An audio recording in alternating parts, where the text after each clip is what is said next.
Muy buenas, bienvenidos al banquillo, gracias por estar con nosotros y compartir en esta entrega especial que con un especialista, con un docente y un motivador nos permitirá conocer hoy detalles de cómo está Honduras, de cuáles son los puntos sobre los cuales en esta recta final del 2022 habrá que trabajar, se tendrá que motivar para tener un año 2023 con muchos retos. Está con nosotros el ingeniero Jorge Zelaya, es un motivador, un profesional, un académico universitario que nos va a permitir con sus conocimientos una orientación puntual. Y quiero arrancar con esto, ingeniero, usted que constantemente trabaja no solo con adultos, que muchos ya nos ven como la generación de salida y que ya cumplimos con nuestra misión, pero ojo, hay adultos mayores que se han vuelto unos genios en negocios, en redes sociales, en tecnología. Y eso no lo ven bien algunos jóvenes con quien usted también trabaja a diario. ¿Podemos hablar a este tiempo de inicios de octubre del 2022 ya de la pospandemia o este es un término que todavía no lo acuñamos a nivel de Honduras? Qué gusto saludarlo, ingeniero, y gracias por estar con nosotros. Gracias, Rosendo, por invitarme. Para mí es realmente un honor estar aquí. El tema de la pandemia es un tema sumamente interesante. Yo quisiera hablar un poquito de cómo nace esto, dónde estamos y hacia dónde vamos. 31 de diciembre del 2019, un correo electrónico cae en la Organización Mundial de la Salud, viene del gobierno chino, y ese correo electrónico dice literalmente que el gobierno chino está muy preocupado porque hay una neumonía rara, altamente contagiosa, que puede ser peligrosa. 3 meses después, en el 2020, marzo, pandemia. En el mundo, la Organización Mundial de la Salud confirma que cerca de 200 países y territorios en el mundo tienen COVID-19. Que de hecho la enfermedad no es COVID-19. La enfermedad es SARS-CoV-2, el virus, perdón. El virus es SARS-CoV-2 que genera la enfermedad COVID-19. La pandemia entonces ataca al mundo como nunca la habíamos visto. Y yo recuerdo, Rosendo, que yo no sabía lo que era pandemia y me fui a estudiar el concepto para darme cuenta que por lo menos habían 7 pandemias en los últimos 2000 años. Por lo menos 7 pandemias. Y me tocó estudiarlas todas y cada una desde hace 2500 años en el emperador Marco Aurelio, en la Roma antigua. Marco Aurelio, el último de los 5 emperadores buenos que se les llama en la historia romana. Y de ahí todas las que vinieron.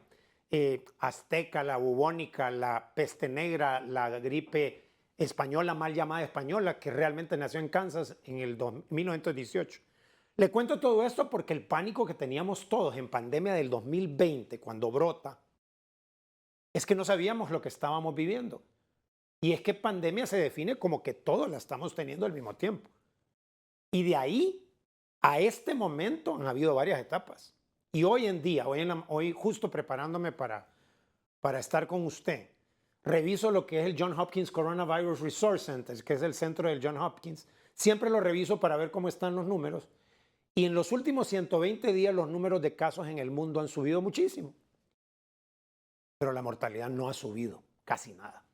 Y ese es uno de los indicadores más fuertes de que vamos camino a lo que se llama inmunidad de rebaño.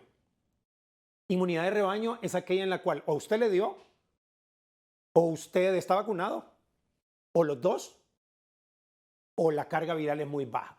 Yo soy un aprendiz de estos temas, pero me metí completamente de lleno en ellos porque me gusta poder compartir conocimiento basado en data.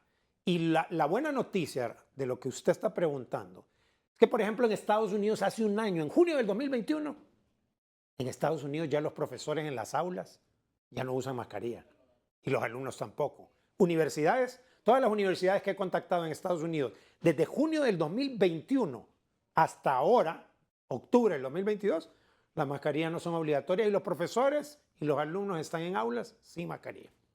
Y el presidente Biden hace 2 semanas en Estados Unidos dijo, nosotros consideramos que la pandemia ya es historia en Estados Unidos.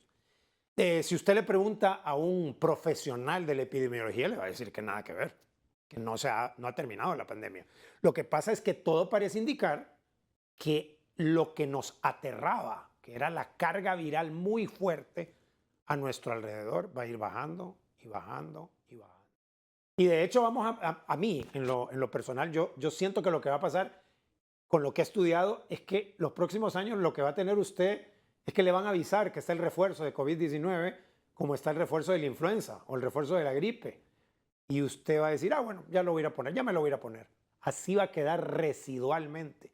Pero el efecto aquel terrible de que podíamos fallecer porque no estábamos protegidos, ese efecto realmente ya quedó atrás. Ahorita es muy baja la probabilidad de que usted se complique si está enfermo, producto del momento en que vivimos. Entonces, en países de América Latina ha cambiado, es diferente. Hay ciertos países de América Latina que la mascarilla no se usa ni adentro ni afuera. En Honduras todavía usamos mascarilla, en centros comerciales, en lugares abiertos algunos y en centros de estudio. El pánico ya pasó, que era lo que nos aterró.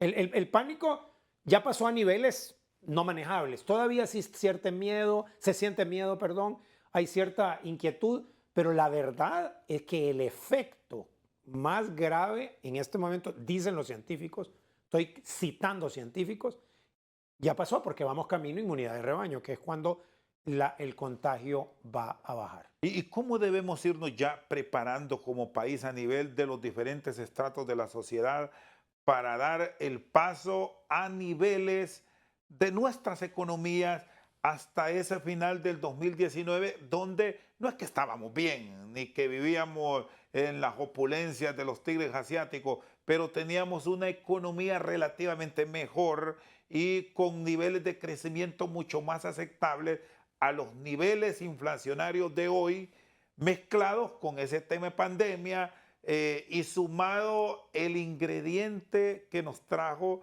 la guerra ruso-ucraniana, que este es otro escenario que también hoy nos mete una presión a nuestras economías y devastadoras, Jorge. Una pregunta muy buena que yo contestaría en 2 o 3 partes. La primera, se me viene a la mente aquellas palabras de Andy Grove, que era el director ejecutivo de Intel, de los microprocesadores en todas nuestras computadoras. Él tenía una frase fantástica hecha para pandemia. Él decía que hay ciertas organizaciones que las crisis acaban con ellas. Esas son las que no son tan buenas. Las buenas organizaciones sobreviven las crisis y las extraordinarias organizaciones o las muy buenas se benefician de las crisis. Eso me lleva a lo que usted está diciendo de Honduras. Honduras ha pasado en los últimos años una serie de crisis que nos ha demostrado que el hondureño es resistente.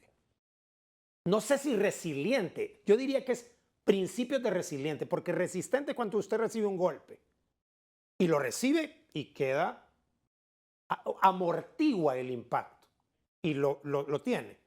Pero resiliente es cuando amortigua el impacto y capitaliza lo que aprendió. Entonces, su pregunta es muy importante porque para mí, todos los hondureños debemos de pararnos en este momento y decir, un momento, ¿cuáles fueron las 3 lecciones aprendidas de la pandemia en mi vida?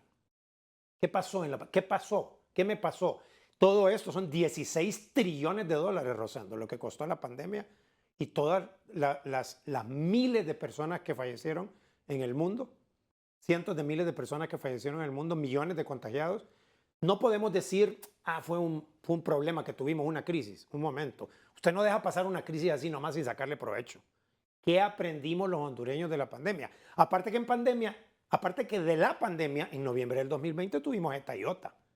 O sea, solo en noviembre del 2020 teníamos alerta roja, doble alerta roja tuvimos. Y gracias a Dios, aún teniendo esta iota, con la fuerza que venían, no tuvimos ni 100 fallecidos. Tuvimos daños en millones de dólares. Cultivos, caminos de acceso, tremendo. Pero en personas, ni 100. Fifi en el 74, Miche en el 98, nada que ver con lo que pasó con esta iota.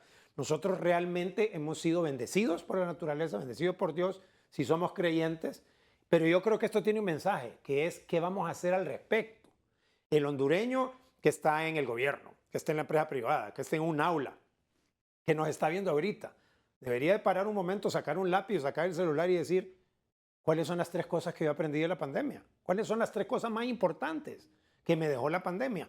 Porque si nosotros no capitalizamos lo que la pandemia nos hizo, o sea, si no aprendemos de eso, estamos condicionados a volver a cometer el mismo error. Y a un educador como Jorge Zelaya, ¿qué enseñanza le dejó? ¿Qué captó para trasladárselo a sus estudiantes, a quienes le siguen y hoy a nuestros telespectadores? Porque algo debemos tener los hondureños para esa resistencia. A mí me dejó 3 cosas. Yo usualmente no las platico con todo el mundo, pero lo hago con mucho gusto con usted. En primer lugar, lo que me dejó la pandemia es que el ser humano es lo más importante y que la vida del ser humano es lo más importante y se nos puede ir hoy en la noche, hoy, mañana en la mañana. O sea, no tenemos ningún control de cuándo podemos dejar de estar aquí. Eso no tiene que ver con la metafísica, ni con la religión, ni con la poesía. Eso es un hecho. No tenemos control de cuándo la vida puede cesar. Para los que perdimos un ser querido, un amigo, un compañero de trabajo, un pariente, alguien que conocíamos, un conocido, la pandemia deja un sabor muy, muy, muy ácido de que la vida se nos puede ir. Y yo siempre le digo a todo el mundo, Rosendo, y lo digo aquí, no se pelee con sus seres queridos, no discuta con sus seres queridos. Si usted está peleado con alguien por política, por dinero, por una herencia, porque eso no es buena idea. No es buena idea porque no tenemos ningún control. Ahorita deberíamos de estar en paz con nuestros seres queridos porque no tenemos control cuánto tiempo vamos a estar aquí. Lección 1. Para mí la lección 2, y me la dejó súper clara la pandemia, es que tenemos que trabajar en equipo. Tenemos que trabajar en equipo en la familia, tenemos que colaborar en la colonia, tenemos que colaborar en la ciudad, en el departamento, en el país, en Centroamérica, en el mundo. La pandemia nos demostró que no estamos muy listos para trabajar en equipo. Habían países y regiones que trabajaron en equipo muy bien, pero habían otras que no. Nos estábamos peleando en el seno de esto, que más bien lo que necesitábamos era unión. Sin embargo, habían otras partes y otras personas que sí lo hicieron. Y tercero, esto le va a sonar un poco simpático.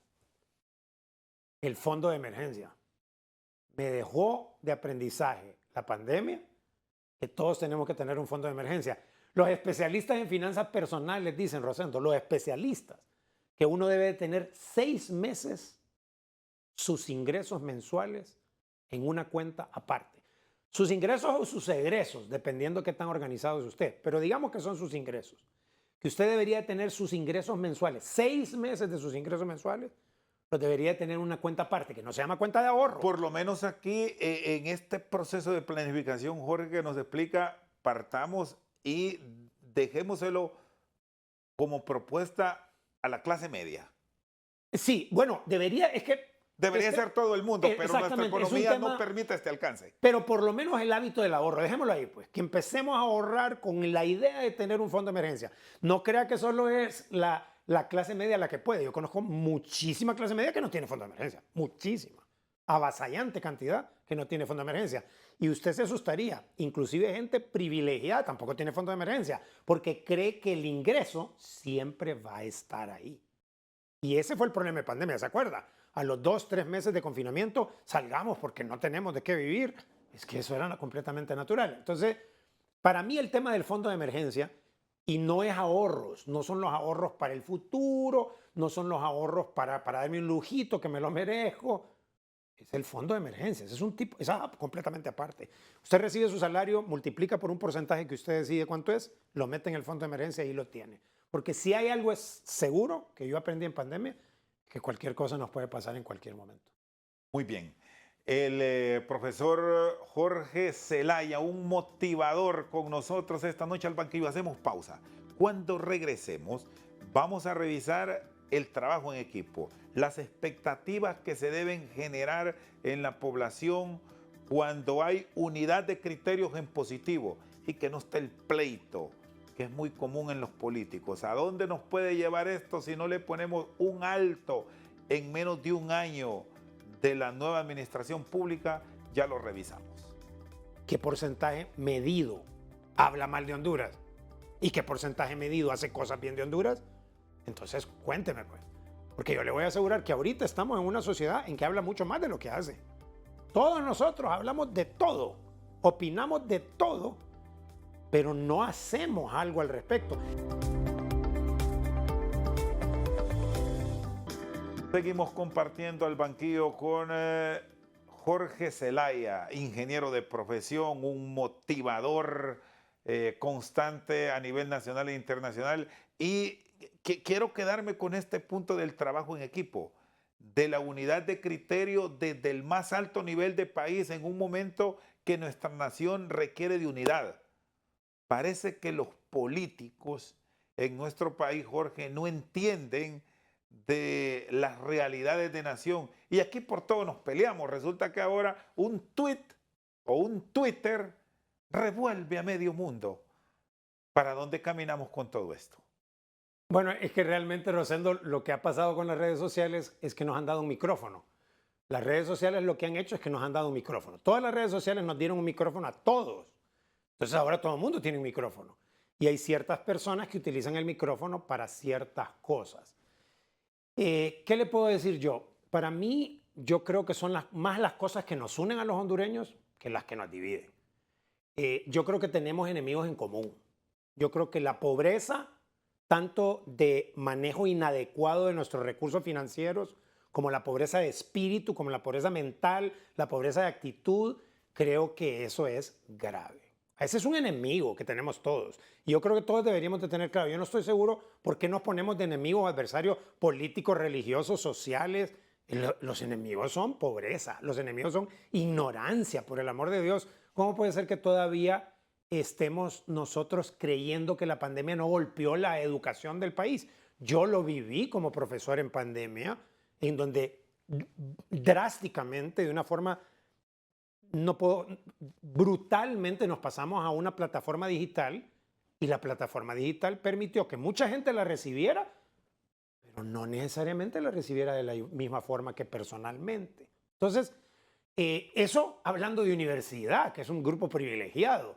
¿Qué tal de educación primaria, educación preescolar, educación secundaria en el sistema público? Entonces, para mí, los enemigos, yo creo que no importa qué ideología tenga usted, no importa qué religión tenga usted o que sea ateo, no importa qué clase social tenga usted. Yo creo que tenemos los hondureños que estar bien claro que los enemigos, tenemos enemigos en común.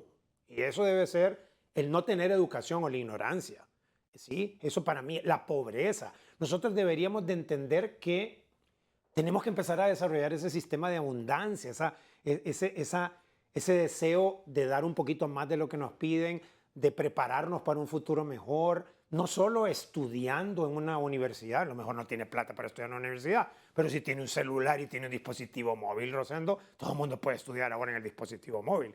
Entonces yo creo que esos enemigos, la mala actitud, el hondureño ya debe dejar de hablar mal de Honduras con sus palabras y empezar a hablar con sus acciones. ¿Es envidioso el hondureño en términos generales o son segmentos de nuestra sociedad los que viven con esos rencores internos que no dejan o no permiten superarse a ciertos grupos que han mostrado su capacidad en medio de toda la crisis? Pregunta difícil de contestar, porque para mí la envidia es como un mecanismo de defensa que se utiliza, y no solo la utiliza Honduras, la utiliza el ser humano y lo ha utilizado a lo largo de la historia. Es casi como natural, una forma de responder que alguien está triunfando, que a alguien le va bien. Pero de ahí es donde debemos de generalizar la solidaridad. Honduras es un país extraordinariamente solidario, pero extraordinariamente. Usted recuerda la respuesta de Eta y Ota, usted recuerda la respuesta de Mitch. Podemos acordarnos vagamente de Fifi y de todo lo que ha pasado. Lo que está pasando ahora con las inundaciones es impresionante. Yo me siento orgulloso de ser hondureño porque Honduras es un país sumamente solidario. La envidia yo creo que entra cuando estamos como desconcentrados. Si estuviéramos estudiando no tendríamos tanta envidia. Perdón que lo interrumpa, porque esto me obliga a plantearle lo siguiente, ingeniero.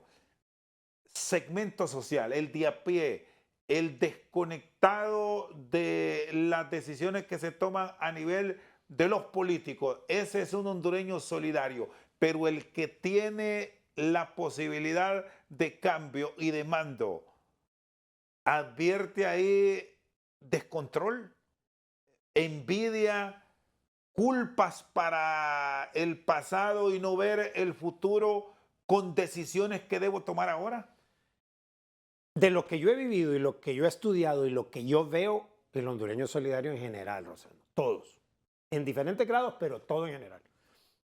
Ahora, el prepararme, para mí es muy importante que entendamos que debemos ayudarnos para poder prepararnos hacia el futuro mejor, porque nos ha golpeado en educación y en salud la pandemia muy fuerte. Veníamos débilmente creciendo, una economía de 3% y alegres porque reducíamos pobreza un poquitín en un dígito y reducíamos desnutrición infantil y reducíamos analfabetismo, pero eso sufrió un golpe en pandemia. Este es el momento en que todos, de todas partes, no deberíamos de hablar de culpa. La palabra culpa para mí es muy pesada, es muy grande, tiene una carga emocional bárbara.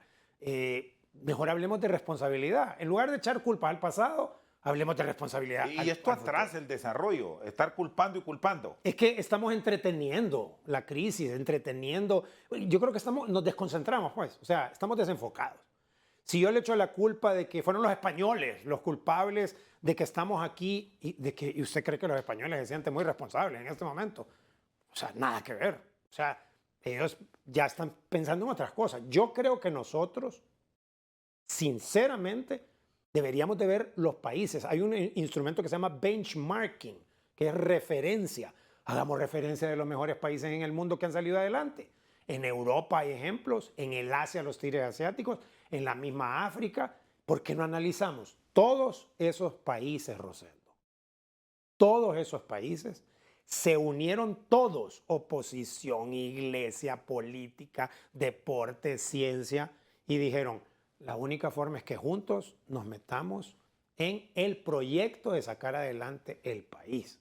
Cuando eso se logra así, esos son los mismos ejemplos que hay. No son fáciles y toma tiempo, pero ese es el ejemplo. Pero esta teoría, ¿por qué resulta tan difícil aplicarla a nivel de los países de América Latina y sobre todo a nivel de Centroamérica? Y reducimos el espacio y nos quedamos en Honduras, donde vemos hoy una administración que intenta hacer cambios, que está cometiendo errores, y eso es normal, pero una oposición que debería apoyar por el bienestar del país está tratando de correcciones a corto plazo.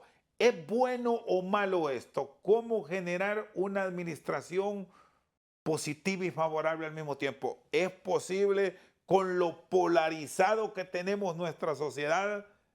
¿Cómo lo observa? Yo lo observo, a mí no me gusta la polarización. No me gusta lo que observo cuando veo que hay hondureños que están discutiendo. Bueno, mi papá me decía que discutir no era problema, que el problema era pelear. Y yo estoy de acuerdo. Y aquí ya casi estamos llegando a la pelea. Y no debemos pelear. O sea, de nuevo, ¿por qué vamos a pelear? O sea, si el objetivo es clarísimo y decir, vamos a reducir la pobreza de Honduras, como los objetivos del milenio, que son súper claros para todo el mundo, y decimos, vamos a reducir la pobreza, pero con números, no románticamente. Para tal fecha vamos a reducir la pobreza en esta manera. Vamos a hacer esto en educación, vamos a hacer esto en salud. Y lo hacemos no a 4 años, lo hacemos a 20, a 25 años. Ninguno de los países que han logrado el desarrollo lo hicieron en 4 años. Y lo hicieron en mucho tiempo, independientemente de los partidos políticos que estuvieron. Porque la visión de país es realmente una sola. Yo creo que ahí nos falta mucho que madurar. Y lo dijo usted muy bien, no solo es Honduras. Si nosotros vemos ahorita Guatemala, El Salvador, Nicaragua, Costa Rica, cuesta un poco. Yo creo que Latinoamérica tiene que ser un poquito más disciplinada y visualizar largo plazo. No hay forma como buscar empatía en este momento con la polarización que estamos viviendo. ¿Advierte eso, ingeniero? ¿Sabe lo que? ¿Dónde veo una tremenda oportunidad yo? En los millennials y en los centennials. Todos los que nacieron de 1980 para acá y los del 2000 para acá, ellos sí. Porque muchos de estos jóvenes no encajan en el modelo tradicional de la política. ellos realmente están visualizando otra forma de hacer las cosas. Lo que puede ser trágico para un país como el nuestro es que esos millennials o centennials emigren. Porque entonces ahí sí tenemos un problema muy serio. Porque la esperanza de aquel que realmente dice, todo lo que hicieron mis papás y mis abuelos son ellos, ahora lo voy a hacer yo. Pero si ese emigra, ahí creo que debemos de poner muchísima atención, porque vamos a estar perdiendo cerebros, corazones, manos muy valiosas. Y lo estamos haciendo. Y aquí encontramos un escenario estrictamente delicado, porque lo que estamos observando a nivel del país es justamente eso, que el gran talento, que la mano de obra calificada, que el intelectual joven, hábilmente nuestros vecinos y las grandes potencias nos los están reclutando y con un gran incentivo que les están dando para que vayan a un mercado mucho mejor, pues rápido se nos están yendo. Es inevitable. Bueno, le voy a decir que esos fenómenos pasan, también han pasado en India, en China, a ciertas partes de Asia, porque, por ejemplo, a la gente de India, para ellos es muy importante la educación en Estados Unidos, sacar una maestría o un doctorado. No, India es un país muy grande, con muchas contradicciones sociales, pero hay mucha gente en India que sueña, toda su vida sueña con estar en Estados Unidos, y ahora tenemos gerentes generales, Rosendo, de las compañías más poderosas en Estados Unidos, son originarios de India. Un puñado de los gerentes generales más importantes de las compañías de tecnología, básicamente, en Estados Unidos son oriundos de India. Eso siempre se va a dar. Yo creo que lo que tenemos que hacer aquí es bajarle el volumen a hablar mal de Honduras. Es lo primero que podemos hacer. Cada uno de nosotros debería de bajarle el volumen a estar hablando mal de Que Honduras. es un tema, por cierto, muy prohibitivo este, ¿va? Sí, o sea, si yo tengo un problema con el país, yo no gano absolutamente nada con postear en Facebook, hablar mal del país.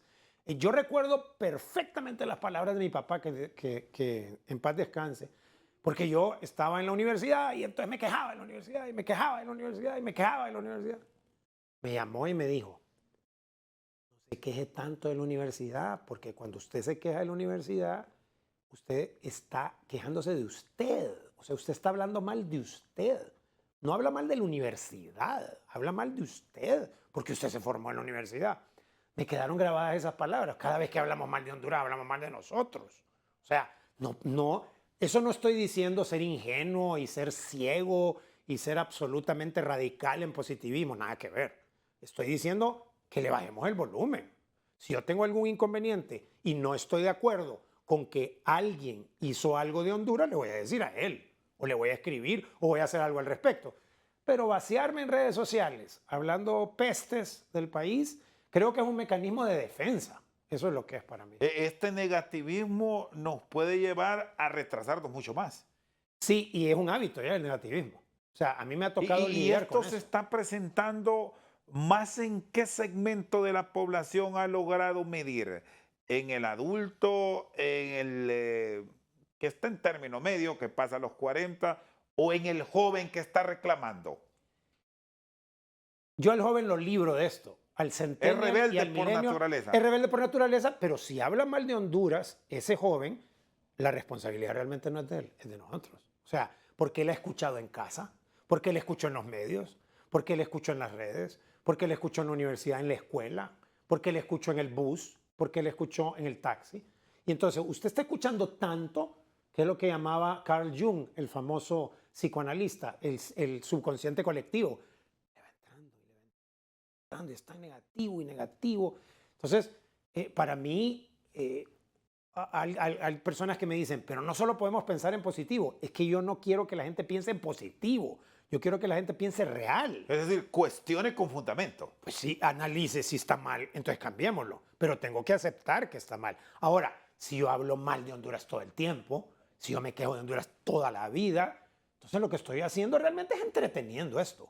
Si yo le pregunto, de 24 horas al día que tiene, usted, ¿qué porcentaje medido habla mal de Honduras?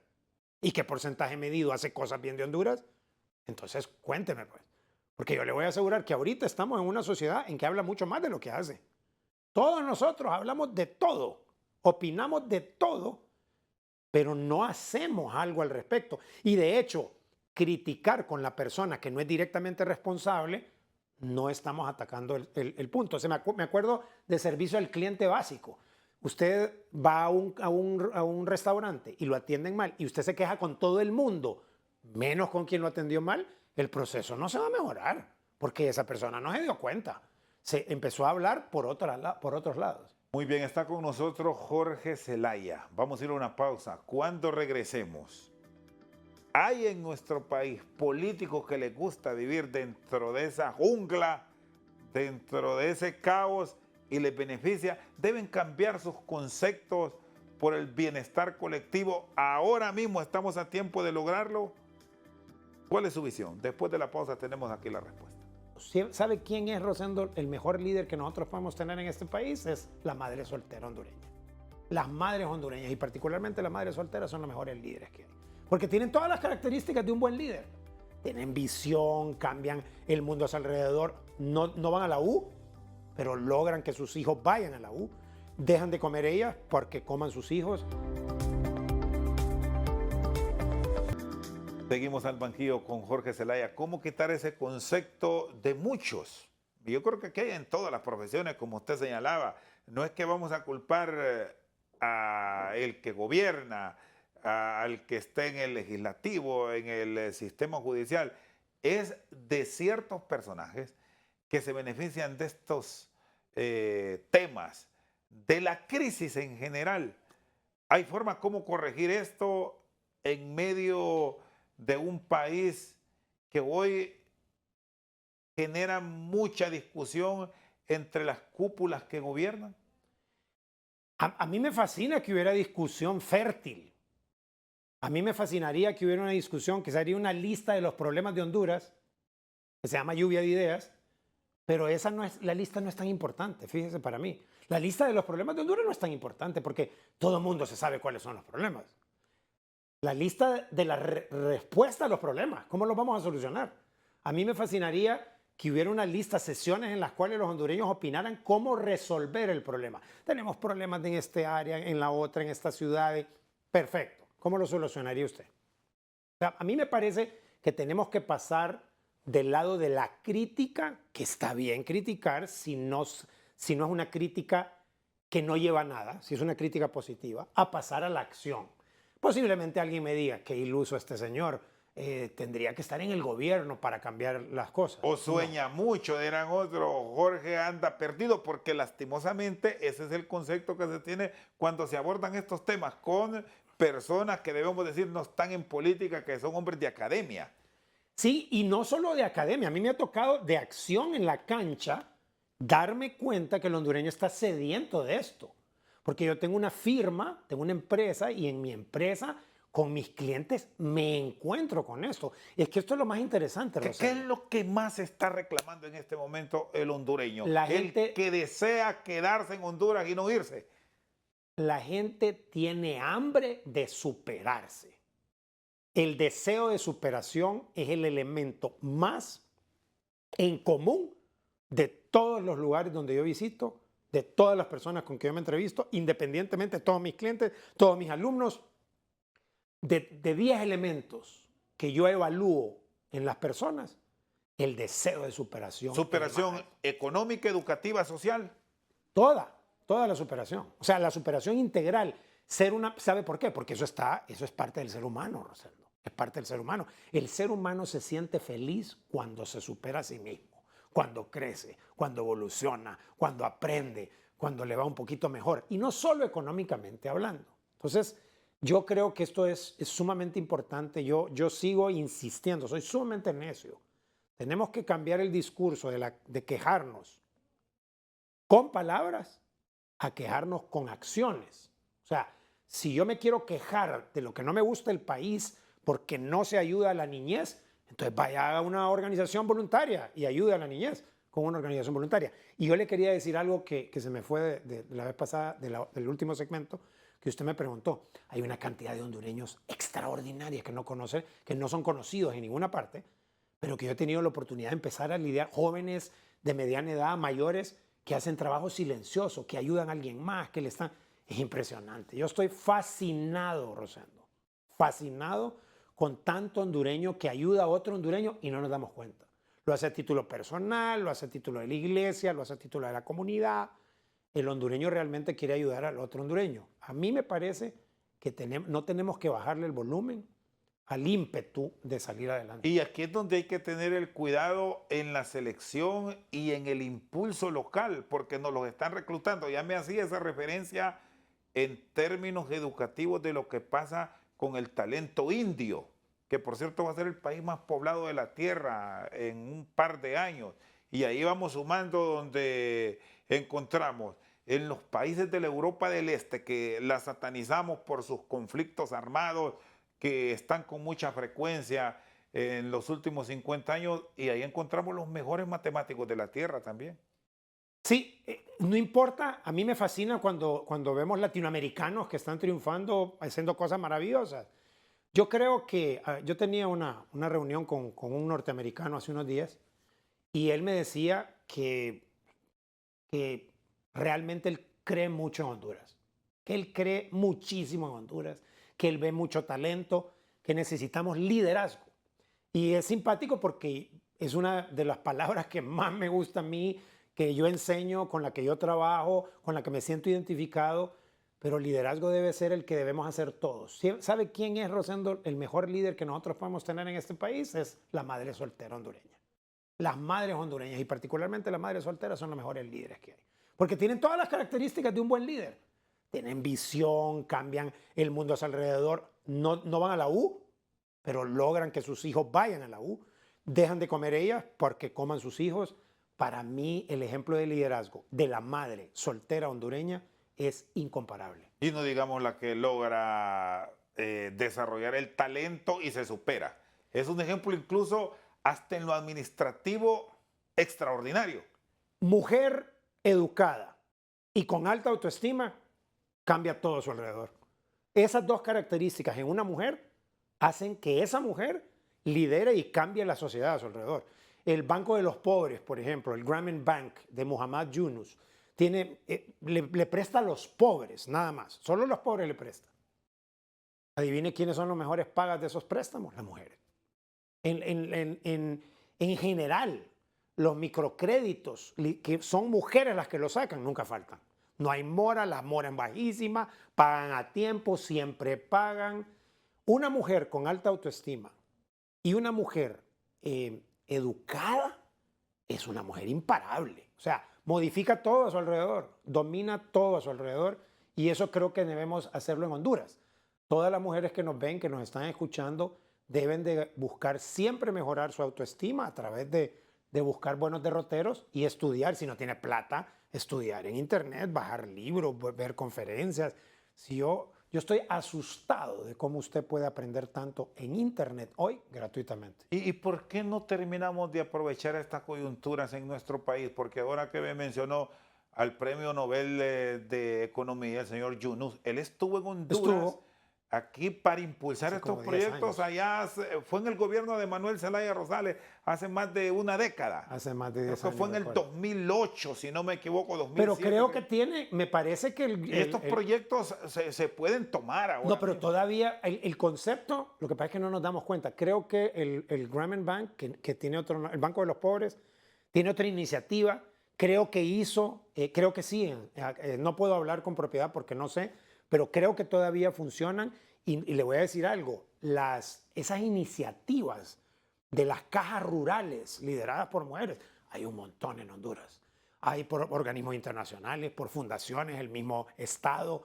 Mire, las cajas rurales es otro mundo. Si son dirigidas por mujeres, lideradas por mujeres. Para mí, la gran esperanza de este país son las mujeres, porque las mujeres son realmente un efecto que cambia su entorno. ¿Cómo aplicar el término agresividad en buen sentido para este tipo de iniciativas en momentos de crisis? Para mí, de dos maneras. Agresividad debe ser contra la mediocridad, contra la ignorancia. O sea, si queremos ser agresivos, entonces el enemigo es la ignorancia y la mediocridad. Dejemos de usar esa frase que para mí está prohibida en mis clases de calidad, que es así déjelo. Para mí la frase así déjelo debería estar prohibida, debería haber una multa en el sistema nuestro que usted se acostumbre a decir, así déjelo si nadie lo va a ver, nadie da cuenta, así déjelo. Es como el agregado del hondureño, lo hacemos después. Lo hacemos después, así déjelo, no importa, nadie lo va a ver. Todas esas cosas las tenemos que empezar a quitar, porque tenemos que concentrarnos. Usted dice agresividad, claro, trabajemos más fuerte pues, trabajemos más duro, trabajemos aprendiendo. Si realmente los centros de trabajo son escuelas, Rosendo, uno aprende en los centros de trabajo. Es decir, aquí no se vale aquello, Jorge, no te preocupes. Sí, ocúpate, no te preocupes, ocúpate. Yo creo que tenemos que aprender mucho. La gente ha pensado que estudiar es en universidad y que tengo que tener plata. Y hoy por hoy, ser ignorante es una decisión consciente. O sea, usted tiene una cantidad de material gratuito en Internet que usted bien puede avanzar en su estudio de manera autodidacta. Tal vez lo que no tenemos es disciplina. Muy bien, está con nosotros Jorge Zelaya. Hacemos una pausa y ya venimos con más aquí desde el banquillo. Que hay mensajes que realmente pueden tener lo mejor de los dos mundos. Un poco de entretenimiento y educación. Entonces, a mí me parece que ahí está el secreto en poder hacer agradable, en el poder hacer dulce, el poder hacer atractivo el aprendizaje a través del mismo entretenimiento. Seguimos al banquillo, está con nosotros Jorge Zelaya, un catedrático universitario, motivador, escritor. En estos momentos difíciles del mundo, porque no solo es Honduras, me daba una frase que es fundamental en los grandes estudios y en el desarrollo de la humanidad: disciplina, porque supera incluso la inteligencia. Y eso es lo que muchos de nosotros no tenemos, porque nos citan y son citas que le pueden transformar la vida. Y la costumbre del hondureño, no sé si le ha pasado a usted como profesor, que llega tarde, o que nos entretenemos o nos divagamos con algo que en el momento nos satisface, pero que a futuro nos retrasa. Dos temas en cuanto a disciplina. Tocó un punto clave aquí. Para mí, dos temas. El primero, para mí hay 4 hábitos que Honduras debería de tener: orden, limpieza, puntualidad y disciplina. Y la gente me dice, pero ¿cómo puedo yo ser más disciplinado? Y yo le digo, sea ordenado, limpio y puntual y va a ser disciplinado. O sea, primero orden, después limpieza, puntualidad y disciplina. Trate de hacer esos 3 y va a ser el cuarto. Porque la disciplina, nos dicen desde pequeños que la disciplina es a la fuerza, que la disciplina debe doler, que la disciplina debe ser realmente incómoda. La disciplina lo que está haciendo es hacer lo necesario, lo adecuado, lo correcto, aunque no tengamos ganas. Pero no tiene por qué haber no tiene por qué haber un poder coercitivo, fuerza. Por alguna razón nosotros pensamos, te voy a disciplinar con una regla o te voy a disciplinar a golpes. Eso no es disciplina, porque la disciplina preeminente sobre todas las demás es la disciplina de uno mismo. Entonces, cuando usted tiene disciplina sobre sí mismo, ya no importa lo demás. O sea, orden, limpieza, puntualidad y disciplina. Honduras, con solo las 4 cosas que Honduras hiciera, yo creo que avanzaríamos, Rosendo, décadas. Y si usted quiere ser disciplinado, no se preocupe, sea ordenado, limpio y puntual primero. Porque aquí cuando nos tratan de orientar o nos buscan aconsejar de alguien que tiene mayor experiencia, y ojo que esto no importa la edad, puede ser un menor, puede ser alguien de su edad o un adulto, terminamos renegando. Y eso es muy común encontrarlo. A usted no sé si le ha pasado como docente, más allá de la cátedra impartida en un acto de querer mejorar a determinado ciudadano. Completamente, completamente. Pero yo creo que de nuevo nos estamos desenfocando, porque lo más importante es la meta en donde debemos ir. Y si usted está enfocado en la meta, no tiene tiempo para estar en todas estas cosas. A mí me parece que Honduras a veces está muy desenfocada. Está tratando de hacer, yo veo que se habla empresa privada, gobierno, vamos a hacer todos estos proyectos y tenemos tantos proyectos. La verdad es que tenemos que enfocarnos en pocos proyectos y lograr el mayor impacto posible. El mejor proyecto es el de uno. Lo que tenemos que hacer nosotros individualmente. O sea, cada uno de nosotros debe trabajar en nuestro orden, limpieza, puntualidad y disciplina para después movernos a algo más. Si usted no tiene una meta, usted va a terminar cumpliéndole las metas a alguien más. Así de sencillo. Aún siendo colaborador de una empresa, aún siendo un colaborador remunerado, aún no teniendo su propio negocio, usted puede tener sus propias metas. Debería de tener sus metas. Y no estoy hablando solo de sus metas profesionales. ¿Qué pasa cuando una persona no tiene metas? Está a la deriva, víctima de las circunstancias, espacio fértil para criticar, para culpar, porque como no estamos trabajando en función de las metas, usted ha visto gente que está sumamente enfocada en metas, no está pendiente de todas las cosas, está pendiente de sus metas. Y Creo es que ahí nos hace fácilmente engañado, Claro. víctima. Claro, porque no está concentrado. Y yo creo que los hondureños tenemos varias metas. Vuelvo a insistir. La meta de reducir pobreza, la meta de aumentar educación, que estemos educados todos. No necesita que todos vayamos a la universidad o a la escuela. Necesita que leamos. ¿Cuánto leemos? ¿Qué leemos?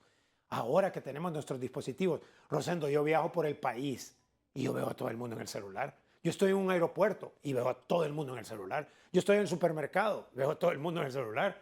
Y yo digo, de lo que están viendo en el celular, ¿cuánto ¿Qué es consume? aprendizaje? Sí, buen Exacto. punto. ¿Cuánto es aprendizaje y cuánto es entretenimiento? ¿Qué consume? Todo el mundo está en el celular. Del 100% de su uso del celular, ¿cuánto es entretenimiento y cuánto es aprendizaje de algo que le va a servir? Tampoco, posiblemente alguien me esté escuchando, Rosendo, y dice, qué aburrido este señor, es que este señor quiere que estemos leyendo todo el tiempo y que no nos divirtamos. No dije eso yo. Yo solo le pregunté qué porcentaje. ¿Qué porcentaje del 100% del uso de nuestro celular es aprendizaje y qué porcentaje es entretenimiento? El entretenimiento es más sexy que el aprendizaje normal, que el estudio, por supuesto, porque es una gratificación inmediata, porque yo me siento y usted está pasivo. En el aprendizaje usted tiene que ser activo, entonces tiene que hacer un esfuerzo. En la diversión usted está pasivo, solo recibiendo. Yo sé que es natural y no pretendemos que la educación y el entretenimiento tengan igual de cuota en su celular. Pero yo no quisiera pensar que Honduras solo nos dedicamos a entretenimiento en el celular. ¿Quién de los grupos que a través de sus charlas y sus contactos tiene cifras es el más dedicado a estar en ese nivel de aprendizaje que le transformará su vida a futuro? Porque, ojo, aquí hemos hablado de cómo está deposicionado el Centennial y el Millennial, pero hay una gran cantidad de estos chicos que andan en ese mundo del entretenimiento, que son felices en el momento por ver un TikTok, por ver una publicación en Instagram, por interactuar en Facebook, pero ¿qué está consumiendo? Y también generación X, o sea, también los que nacieron entre el 65 y el 80. Es impresionante todos cómo caemos en eso. No le podría dar números exactamente, pero lo que sí le puedo dar es que cuando usted capta la atención de alguien en un tema específico, esa persona sí escarba ahí. ¿A qué me refiero con esto? Que hay TikTok educativos, que hay videos de YouTube educativos, que hay mensajes que realmente pueden tener lo mejor de los dos mundos. Un poco de entretenimiento y educación. Entonces, a mí me parece que ahí está el secreto, en poder hacer agradable, en el poder hacer dulce, el poder hacer atractivo el aprendizaje a través del mismo entretenimiento. ¿Cuál es la recomendación como educador para el sistema público, para revolucionarlo? Porque debemos tener una parte para la educación privada que ha estado a la vanguardia y la que en parte ha salvado los niveles educativos de nuestro país en los tiempos de pandemia, pero sí hay un retraso marcado en lo público y es donde está la mayoría y habrá que trabajar en eso. ¿Qué le diría, ingeniero? Para mí, el centro de la educación en nuestros centros educativos, valga la redundancia, es el profesor. No es el aula, no son las autoridades, no son ni siquiera los materiales didácticos, es el profesor. yo he llegado a la conclusión, he conocido, gracias a Dios he tenido la bendición de conocer educadores del sistema público nacional en Honduras que son extraordinarios en diferentes partes del país, pero extraordinarios. Rosendo, que se cruzaban en pandemia ríos, que ponían en peligro su vida en una moto, que llegaban inclusive en tiempos de pandemia sin que estuvieran las vacunas a dar clase. Nosotros tenemos una cantidad, la esencia del sistema educativo para mí es el profesor. O sea, yo creo que nosotros antes de construir más aulas, antes de conseguir más libros, antes de conseguir cualquier otra cosa, el profesor. Porque el profesor bueno, Rosendo, para mí, él consigue libros, él da la clase, él da debajo de un árbol, él se cruza un río para dar clase, los alumnos lo quieren, no hay que perderse. Para mí es el profesor. Muy bien, gracias Jorge, muy amable. Siempre es un gusto este tipo de charlas y diálogos motivacionales. Para mí es un honor siempre estar con usted. Gracias por la invitación. Jorge Zelaya con nosotros esta noche al banquillo por su sintonía. Muchas gracias.